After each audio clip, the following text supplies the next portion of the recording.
Can a dominant be vulnerable? The question today asks if a dominant can be vulnerable in a BDSM relationship. While we inherently understand that a submissive needs to be vulnerable emotionally and physically, how is it that a dominant can be or can experience the sense of being vulnerable to their submissive? Yeah, so this one actually gets me, when we were reading it. This is probably the thing that I have missed the most in my own personal relationships, is the opportunity to be vulnerable with my submissive. Now, there is something that is inherently vulnerable about being a dominant. And even relatively few submissives understand this, but especially in today's environment, if you are a dominant, kinky, sadistic, degrading, masculine man who wants to dominate and humiliate his feminine partner and assert traditional gender roles as a part of an erotic kink, but also part of your own personal emotional satisfaction, well, society's not very happy with you right now. Right? And so there is something vulnerable about revealing and engaging in that side of yourself and showing that to your partner, that this is what I enjoy. This is what I want. So that's not a trivial level of vulnerability inherent to say. I mean, how many of us meet a girl and that first date when you say, yeah, you know what, I'm actually looking for a girl who will fulfill traditional gender roles and who will let me discipline her and accept that daddy knows best. There's a vulnerable moment there for sure, because you're showing who you really are. And that's the nature of vulnerability. And intimacy is the opportunity for rejection of your authentic self.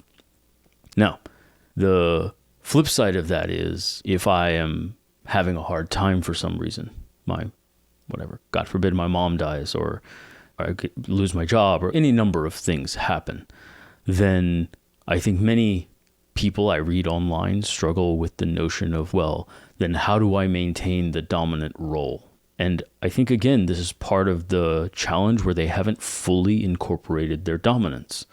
Because if it's still a role, if it's still something you're putting on, then it's not your authentic self.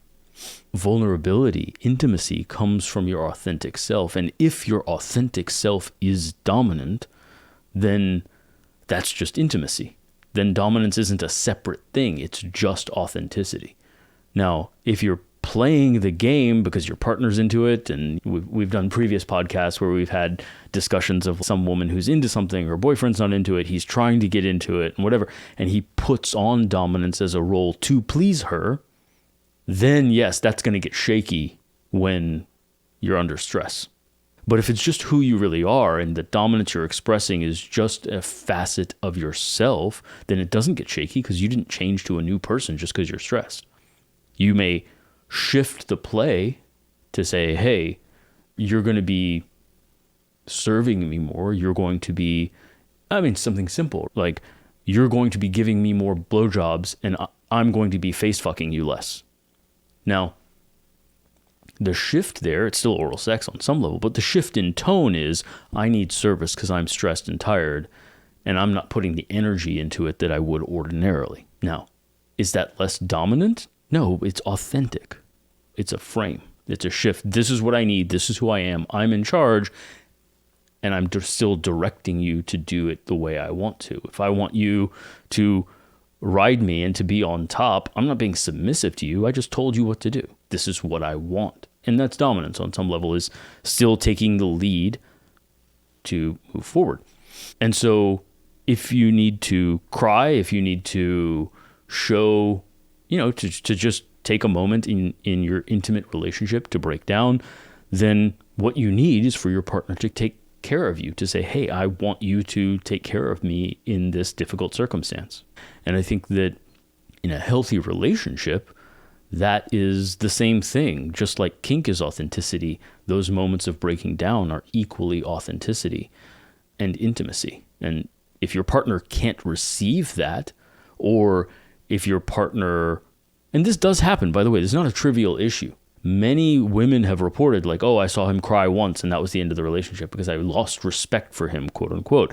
And I think there's something significantly problematic and unfair in that experience, because it loses track of the notion that he's not out crying in the middle of the world. This was vulnerability chosen to be revealed personally to you. Now, I've always wondered in those relationships if there is some issue. The reason why it was such a big thing is there's already a thread of him being kind of weak the rest of the time. It's not, hey, this guy has his shit together. He can turn off the tears in a moment if there's a crisis, and he will handle his shit 24/7, 365. And because I am so special to him, he shows me his authentic self even when he's hurting, and it's not a lot of the time. It is judged to be appropriately calibrated to a significant event. It's not, oh, my boss got mad at me and now I have to come home and cry, right? It's my mom died and now I'm pretty upset about it, right? And if she judges that his response is calibrated in a masculinely strong frame, I think that can be accepted well. But it's not a trivial game to be played, because you are reflecting your authentic self. And if your authentic self needs to cry because your boss yelled at you, well, maybe your authentic self needs some work. And maybe that authentic self shouldn't be the one in charge of the relationship, because that authentic self is too reactive and not ready for a position of leadership. Yeah, perhaps another way of putting that is that perhaps you need to go back and work on yourself a little bit if you're coming home crying because your boss was mean to you or whatever it is that happened in the day. Mm-hmm. There's another thread that seems to be coming out of this conversation, which is... I want to dive into that for just a second, actually. Yeah. One of the reasons that is, it's not arbitrary. It's not like the woman's being mean by saying, oh, you're too sensitive, or some sort of like imposition of toxic masculinity or some nonsense. There's a reason, right? Is if someone is emotionally reactive, strongly emotionally reactive, they are fundamentally less trustworthy, because I don't know if I'm going to get leadership and direction and good action and rational action, or if you're going to go off the rails because something emotional happened. And if you're in charge of me in this very profound way, well, I need to be very damn certain that when shit hits the fan, you're not going to react emotionally and fall apart. You can choose to fall apart when the thing is over. That's cool, and there's bonding there that hopefully a well-calibrated woman could accept. But if she starts to feel, based on your responses generally, and by the way, this is the version of male anger that women don't like. Women like male anger in certain ways, but the version they don't like is when it seems uncontrolled, when the man seems to be reactive to the environment. It's not a choice to get angry righteously because this evil needs to be destroyed.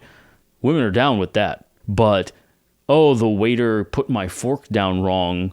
Oh, let me go off and start yelling. They don't like that because you're controlled by the stimuli of your environment, not you're the one in control, and because you're too reactive. So there's a trust issue there.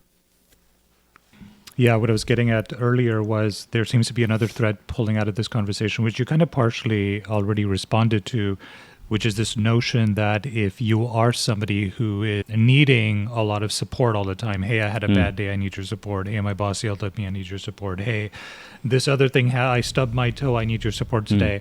That's not a move that a dominant can really pull off all the time. Those moments where you ask your submissive for help in the sense that, hey, listen, I need more from you in order to reconstitute myself so I can get back to the strength that I normally operate with day to day. And in this vulnerable moment, I need your help to help sort of stabilize me. But that can be a conversation that's happening every single day about a diverse set of things. I mean, it could be like, okay, you've been diagnosed with cancer, say, right? And that's going to be a journey. But it can't be the waiter did this and my boss said this and my car won't start and I stubbed my toe and I got another white hair in my beard today and that's why I'm upset. It cannot be, and it should be about just like you said, important things that are not reactive, like you said. You are angry about the right things at the appropriate times, and it makes perfect sense that you would feel a certain way. And then vulnerability is that in that certain way, you ask for you to be taken care of by your submissive. But the important thing is that it not happen all the time over trivial things. Yeah, I think that's exactly right. I think there's other language we can use to flesh that out more. We've talked in other episodes about the notion of intimacy versus closeness. Support is a closeness phenomenon. It is providing security, stability to your partner, comforting them. It is fundamentally anti-intimate. And so there's a difficulty there. The same is true of need. So I think by and large, women will have an easier time if a dominant is saying, hey, I'm stressed by something significant, and it would be easier if you supported me. I will do it if I have to. I've done it alone. I can do it alone. If you're not going to do it, it's still going to get done. I don't need you per se, but if you can support me in these ways, it'll make it easier on me. That position, whether stated or unstated, is a lot easier, I think, for a woman to take from a submissive standpoint, because there's not a loss of respect for the leader. There's not a question of trust. And when I brought up trust before, it's a question of safety.